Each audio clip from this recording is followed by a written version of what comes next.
Yes guys, welcome back to another video. Welcome to More GBFC. Today, we are going to give some flowers to Brentford. They beat Manchester United 4-3 at the Gtech Stadium yesterday. And look, the Premier League this season, I don't think the quality has been as high as we might have been used to in other years. But there's been lots of different battles to talk about in the Premier League this season. If we take a look at the table, Liverpool are country mile runner winners. Arsenal in second. They're now back in some kind of Champions League race. And then underneath 7th place Aston Villa, you've got the best of the rest. You've got Bournemouth, Brentford, Brighton and Fulham all within 2 points of one another. So as much as it might be a bit boring that Liverpool ran away with the league, and it also might be a little bit boring that these three basically might as well have not shown up in the Premier League. Ipswich, Leicester, Southampton relegated weeks ago. But there's been lots of micro battles, which I think have made this Premier League season, if you actually focus on it, and you're one of these clubs here, like a Brentford, who have won 3 matches in a row. There's 3 games to go till the end of the season. They are in a race in their own right for European football next season. And I'll say this, right? I've watched Chelsea in the Conference League this season. Many people that watch my GBFC channel will know I do belittle the competition, but that's because I'm a Chelsea fan who saw us win the Champions League in 2021. So don't mind me if I can't get excited about facing Djurgården from Sweden in a semi-final on a Thursday night. But if you're Brentford, right, the story of Brentford and their meteoric footballing rise, really. I mean, I use that word lightly, but realistically, in a footballing world where managers are being fired left, right and centre, there's chopping and changing here, stability and solidity are not really words synonymous with Premier League football these days, but credit to Brentford, since coming up from the Championship, they've never really been too close to going down. And all in all, they're massively improving.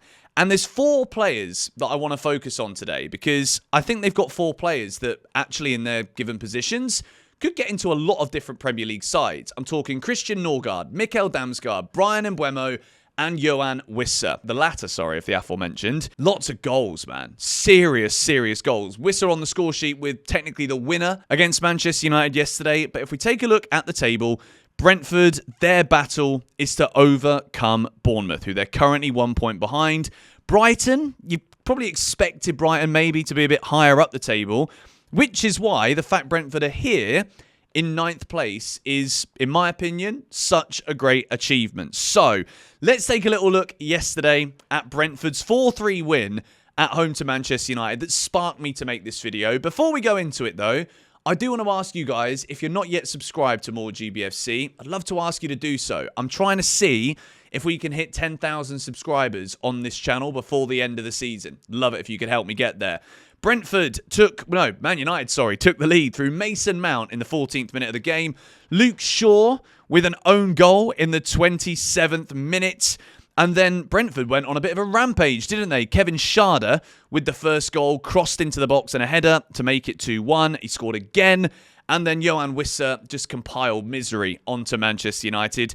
Credit to Alejandro Garnacho, who I actually thought had a good game, scored a wonder goal from outside of the box. And then Amad Diallo makes it look like a respectable scoreline for Manchester United. But with Brentford, you know there's going to be a lot of goals in that team. If we take a little look this season, there's been many games where they've scored multiple goals. 5 at home to Wolves, 5 away at Southampton.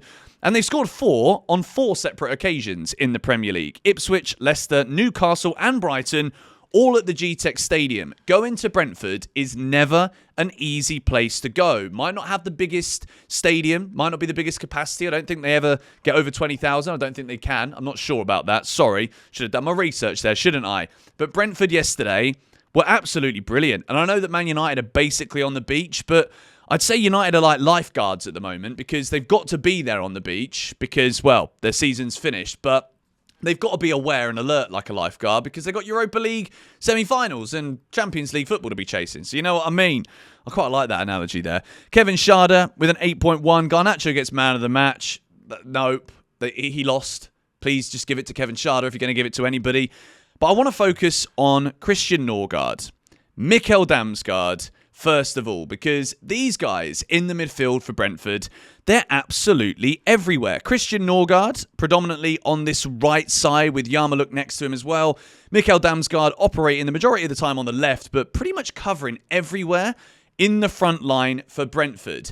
And when you're going to be a team that are going to be competing in these kind of areas of the Premier League, 9th, 8th, looking for those outside Conference League places, you're going to need players to show up all over the field. A lot of people this season have said that Flecken, who is the Brentford goalkeeper, who, according to this, didn't have the best game yesterday with a 5.5 rating, but we take SofaScore ratings with a pinch of salt. I always use SofaScore just so that every video you come back to, we use the same source. But all in all, this is just a really well-organised Brentford team with serious quality when they need it in the final third. But first of all, let's take a little look this season at Christian Nørgaard, defensive midfielder. These are the standout stats. If we just move this over slightly, for Nørgaard this season, you can see here, in terms of the top percentile, in the top 6% for blocks, top 10% for interceptions, clearances. Like, Brentford are obviously a team that are going to concede chances, and they need absolutely everybody in this starting 11 to contribute, whether that's Yarmulke and Nørgaard in defensive areas. They also have brilliant defensive work rate for both of those wingers also. But Christian Nørgaard, what a player this season. One of the most underrated DMs in the Premier League. Mikkel Damsgaard, another player that needs serious conversation about, because 10 assists in the Premier League this season for a club like Brentford. And I say for a club like Brentford, if you're a Brentford fan, let me know your thoughts on this. Is this an overachieving season if you do finish 8th? Or is it something that we should have just really anticipated, considering the stability, the solidity of having a manager in Thomas Frank who's been at Brentford longer than any other club has their manager for them in the Premier League? What a dreadful piece of English from me on a Monday. But brilliant season from Mikkel Damsgaard. Again, shot-creating actions, he's right up there, but the progressive passes are the thing that impresses me the most. If I just bring this over a bit more, he's in the top 4% for progressive passes for attacking midfielders. This is a player that is absolutely creating so much. In the top 2% for tackles and top 3% for interceptions as well. He's absolutely everywhere, Mikkel Damsgaard. And that leads us to take a look at Bryan Mbeumo, who 18 goals, 6 assists, 24 goal contributions. I'm just going to say it now, right? Is there a big Premier League club looking at Bryan Mbeumo? And if there isn't, I would love to know why. Because this guy, 25 years old, is a serious footballer. 24 goal contributions. And if we take a look at these stats here, non-penalty goals as well. He's in the top 18% there. But again, it's the defensive work. Clearances, aerials won. He's brilliant in the air. Progressive passes received very high as well. And that's a credit to players like Mikkel Damsgaard, again, Christian Nørgaard, who always looking to get Brentford moving forward. And we can't stop there, because this season as well, look at these numbers. No, that's a load of words. Yoane Wissa, 17 goals, 3 assists in 31 games in the Premier League. That is 2 players there playing for Brentford. One of them who's not even technically a striker, playing out on the wing. That is 2 players with over 20 goal contributions. That is absolutely remarkable numbers.